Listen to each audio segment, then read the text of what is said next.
जिस तरीके से आस्था के साथ खिलवाड़ करने का उन्होंने कार्य किया, महादेव की तस्वीर को जिस तरीके से लहराने का काम किया, ये कतई इन सब चीज़ों को बर्दाश्त नहीं किया जा सकता। जिनके प्रति अपनी आस्था दिखा रहे थे, उन्हीं लोगों ने ही नकार दिया कि भैया ये मुद्रा इस धर्म से जुड़ी हुई नहीं होती है। कई धर्म गुरुओं ने उसका खंडन किया।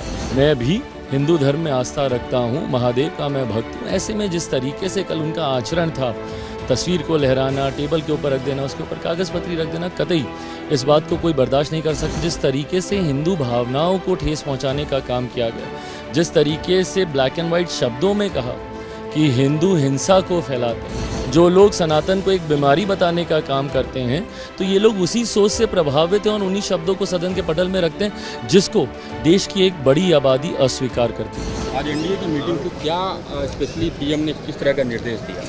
कोई निर्देश नहीं दिया, प्रधानमंत्री जी का मार्गदर्शन हम लोगों को प्राप्त हुआ।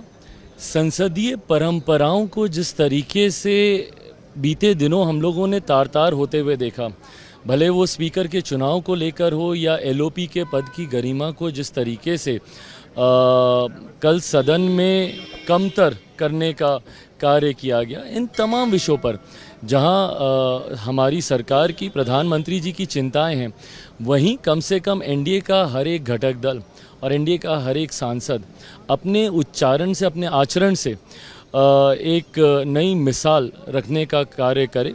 ऐसे में प्रधानमंत्री जी के अनुभव का लाभ हर एक सांसद को मिले, इस सोच के साथ आज एनडीए के संसदीय दल की बैठक रखी गई थी, जिसमें तमाम एनडीए के सांसद मौजूद थे और उसमें से कई जो नए सांसद हैं, जो पहली बार चुनकर आए हैं, उनके लिए प्रधानमंत्री जी का मार्गदर्शन ज़रूर बहुत ज़्यादा मायने रखता है, उनके अनुभव से सीखना, और आज वही मार्गदर्शन हम लोग को मिला। किस तरह का मार्गदर्शन था? स्पेशली कुछ निर्देश कि आप लोग ऐसे नहीं, देखिए, प्रधानमंत्री जी हमेशा इस बात को लेकर रहते हैं कि ज़्यादा से ज़्यादा समय लोग संसद में बिताएं, ज़्यादा से जितना समय रहेंगे उतना ही ज़्यादा सीखने को मिलता है।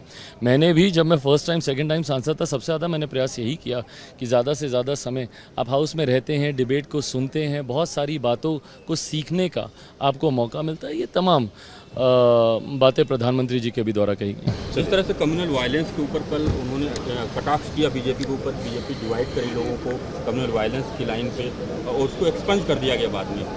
देखिए, एक्सपेंज करने वाली बातें बहुत सारी थी। एलओपी ने कल जिन बातों को सदन के पटल पे रखने का काम किया, प्रमुखता से बहुत सारी बातें उन्होंने कहीं जो कि पूर्णतः तथ्यहीन थी।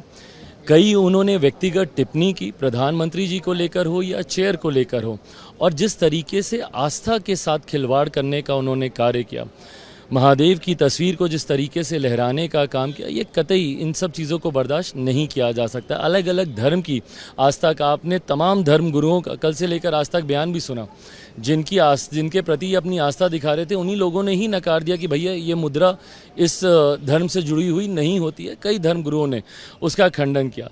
बहरहाल, मैं भी हिंदू धर्म में आस्था रखता हूँ, महादेव का मैं भक्त हूँ। ऐसे में जिस तरीके से कल उनका आचरण था, तस्वीर को लहराना, टेबल के ऊपर रख देना, उसके ऊपर कागज़ पत्री रख देना, कतई इस बात को कोई बर्दाश्त नहीं कर सकता। और जिस तरीके से हिंदू भावनाओं को ठेस पहुँचाने का काम किया गया, जिस तरीके से ब्लैक एंड वाइट शब्दों में कहा कि हिंदू हिंसा को फैलाते हैं, ये कतई कोई भी हिंदू, कोई भी व्यक्ति जो कि इस धर्म में आस्था रखता है, जो सनातन में, पर दिक्कत ये ना कि इन लोगों का गठबंधन ही ये सोच रखता है।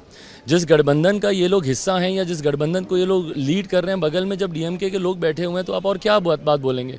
जो लोग सनातन को एक बीमारी बताने का काम करते हैं, तो ये लोग उसी सोच से प्रभावित हैं और उन्हीं शब्दों को सदन के पटल में रखते हैं, जिसको देश की एक बड़ी आबादी अस्वीकार करती है।